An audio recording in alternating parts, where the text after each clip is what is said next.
আসসালামু আলাইকুম। আজকে আমরা স্ট্যাটিস্টিক্যাল মেকানিক্সের মূলত ৩টা কনসেপ্ট নিয়ে আলোচনা করব। সবচেয়ে এমফাসিস করব আজকে আমরা হচ্ছে এনসেম্বল যেই টপিকটা সেটার উপর।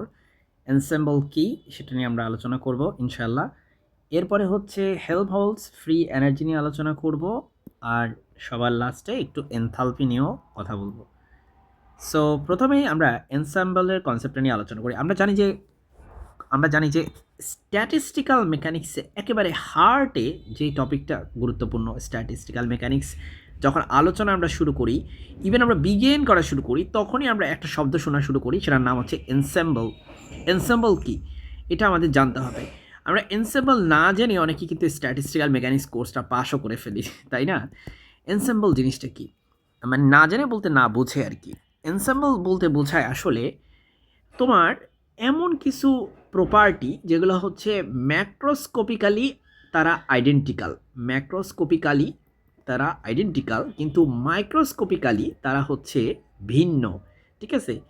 সো ম্যাক্রোস্কোপিক্যালি মানে হচ্ছে আসলে বড় লেভেল থেকে চিন্তা করলে তারা একই রকম, কিন্তু তারা ছোট লেভেল থেকে বা কোয়ান্টাম লেভেল থেকে তারা চিন্তা করলে তারা হচ্ছে আসলে ভিন্ন ভিন্ন। এরকম অনেকগুলা সিস্টেমের একটা অ্যাসেম্বলি। সোজা কথা হচ্ছে এনসেম্বল হচ্ছে ভাই কি একটা অ্যাসেম্বলি। ঠিক আছে? এনসেম্বল এক ধরনের অ্যাসেম্বলি, অ্যাসেম্বলি বা সমাবেশ। কিন্তু সেটা কি ধরনের বস্তুর সমাবেশ? সেটা হচ্ছে এমন সব সিস্টেমের সমাবেশ যে সিস্টেমগুলো তারা ম্যাক্রোস্কোপিক্যালি তো সেম, ম্যাক্রোস্কোপিক্যালি তো তারা সেম, কিন্তু তারা মাইক্রোস্কোপিক্যালি তারা হচ্ছে ভিন্ন। আশা করি সংজ্ঞাটা বুঝতে পারতেছো। এখন তুমি যদি ম্যাক্রোস্কোপিক আর মাইক্রোস্কোপিক, ম্যাক্রোস্টেট মাইক্রোস্টেট এগুলো না বোঝো, তাহলে তোমাকে আমি রিকোয়েস্ট করব আমার ম্যাক্রো স্টেট এবং মাইক্রো স্টেট রিলেটেড যে ভিডিও সেটা একটু দেখো। ঠিক আছে? তখন আশা করি এই কনসেপ্টটা আরও ক্লিয়ার হবে। তো যাই হোক, আমি এমনিতেও একটু এখানে বোঝাবো ম্যাক্রোস্কোপ আর হচ্ছে মাইক্রোস্কোপ নিয়ে। সো এখন প্রথম কথা হচ্ছে ভাই, একটা উদাহরণ দেখো যে একটা গ্যাস ভর্তি বক্স আছে ধরো। হ্যাঁ, বাস্তবে তোমার কাছে একটাই বক্স আছে, কিন্তু স্ট্যাটিস্টিক্যাল মেকানিক্সে আমরা কল্পনা করি যে এই রকম অনেক অনেক গ্যাসের বক্স আছে তোমার কাছে। সো এরকম একটা বক্স আছে যে গ্যাসের মধ্যে কিছু গ্যাসের কণা আছে। সো আমরা স্ট্যাটিস্টিক্যাল মেকানিক্সে, আসলে স্ট্যাটিস্টিক্যাল মেকানিক্স তখনই অর্থপূর্ণ হয়। স্ট্যাটিস্টিক্যাল মেকানিক্সের আমি একটা স্বীকার্যের ভিডিও করছি, স্ট্যাটিস্টিক্যাল মেকানিক্সের যে স্বীকার্যগুলো বা পোস্টুলেটস, সেটার ভিডিওতে আমি কি বলছি জানো? আমি বলছি যে স্ট্যাটিস্টিক্যাল মেকানিক্সে আমরা অসংখ্য পার্টিকেল নিয়ে ডিল করি। আমরা একটা পার্টিকেল নিয়ে ডিল করি না, একের বেশি পার্টিকেল নিয়ে ডিল করি বা একের বেশি সিস্টেম নিয়ে ডিল করি। ঠিক আছে? সো স্ট্যাটিস্টিক্যাল মেকানিক্সের এসেন্সটাই হচ্ছে যে সেখানে তুমি অনেকগুলা সিস্টেম নিয়ে ডিল করো বা অনেকগুলা পার্টিকেল নিয়ে ডিল করো। সো এখানে দেখো এরকম অনেক অনেক গ্যাসের বাক্স আছে। সব বাক্সের ভলিউম, পার্টিকেল সংখ্যা, এনার্জির কন্ডিশন একই। তাহলে এই যে একটা বাক্স আছে, আমি আরেকটা বাক্স আঁকতেছি, এই বাক্স, এরকম আরও বাক্স আঁকতে পারি আমরা, তাই না? এরকম অসংখ্য বাক্স।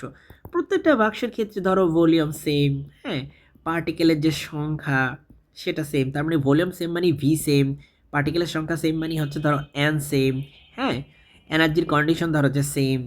সো এই যে ব্যাপারগুলো, এগুলো এই তিনটা কেন এরকম অসংখ্য বক্স নিবা, সবার হচ্ছে সেম, কিন্তু প্রতিটি বক্সে মলিকুল বা অণুগুলার অবস্থান আলাদা, বেগ আলাদা, একটু একটু আলাদা, ডিফারেন্ট, একটা থেকে আরেকটা ডিফারেন্ট। তাহলে তারা বাহির থেকে আমরা জানি যে ভলিউম, পার্টিকেলের সংখ্যা, এনার্জির কন্ডিশন এগুলো হচ্ছে ম্যাক্রোস্কোপিক কোনো প্রপার্টি। তার মানে এগুলো হচ্ছে বড় লেভেল থেকে, আসলে আমরা একদম বাহ্যিক লেভেল থেকে এগুলাকে জাজ করি। ঠিক আছে? এগুলো মেজার করতে পারি। আর ম্যাক্রোস্কোপিক যে ব্যাপারগুলো সেগুলো হচ্ছে মলিকুলগুলোর আসলে অরিয়েন্টেশন কেমন। মলিকুলগুলোর অরিয়েন্টেশন কি তুমি জানো? আমি জানি? অবশ্যই জানা সেটা সম্ভব না। ঠিক আছে? ভিতরে থাকা মলিকুলগুলার হচ্ছে বেগ কেমন, তাদের অবস্থান কেমন, তারা কে কোন স্টেটে আছে, তাদের প্রত্যেকটার আলাদা আলাদা করে তুমি যদি বলো ভাই এই যে মলিকুল তোমার বেগ কত এখন, এই মলিকুলটার বেগ কত, বা এই মলিকুলটার বেগ কত, এই মুহূর্তে বেগ কত, এটা কি জানা আদৌ সম্ভব? সম্ভব না। আমরা ওই নির্দিষ্ট মোমেন্টে মলিকুলের বেগ কিন্তু জানি না।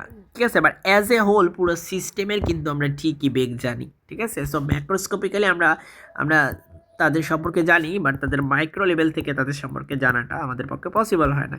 সো এনসেম্বল বলতে এটাই বোঝায় যে ম্যাক্রোস্কোপিক্যালি একই রকম দেখতে প্রপার্টির অনেকগুলো সিস্টেমের কালেকশন, কিন্তু মাইক্রোস্কোপিক্যালি তারা হচ্ছে ডিফারেন্ট, ঠিক আছে, তাদের রেজাল্ট দেয় এবং তারা ডিফারেন্টভাবে বিহেভ করে। সো এটাই হচ্ছে আসলে এনসেম্বলের কনসেপ্ট। আমি জানি না কতটুকু বোঝাতে পারলাম, বাট আমি আমার সর্বোচ্চ চেষ্টা করেছি তোমাকে এনসেম্বলের একটা মোটামুটি একটা ভালো বেসিক একটা এক্সাম্পল দিতে। সেরকম অসংখ্য এক্সাম্পল দিয়ে এনসেম্বল বোঝানো যায়। আমাদের পেইড কোর্সে তুমি ভর্তি হলে ইনশাআল্লাহ আমি আমার সর্বোচ্চ চেষ্টা করব তোমাকে হেল্প করতে, যাতে তুমি স্ট্যাটিস্টিক্যাল মেকানিক্সের মতো জটিল একটা কোর্স, এই কোর্সে যাতে তুমি ভালো রেজাল্ট করতে পারো, তুমি যাতে ফিজিক্সটা বুঝতে পারো এই কোর্সে, ঠিক আছে? সো আমার চ্যানেলের ডেসক্রিপশন বক্সে আমার হচ্ছে নাম্বার দেওয়া আছে, তুমি যদি সেখানে যোগাযোগ করো, আশা করা যায় এই কোর্সে তুমি ভালো করতে পারবা।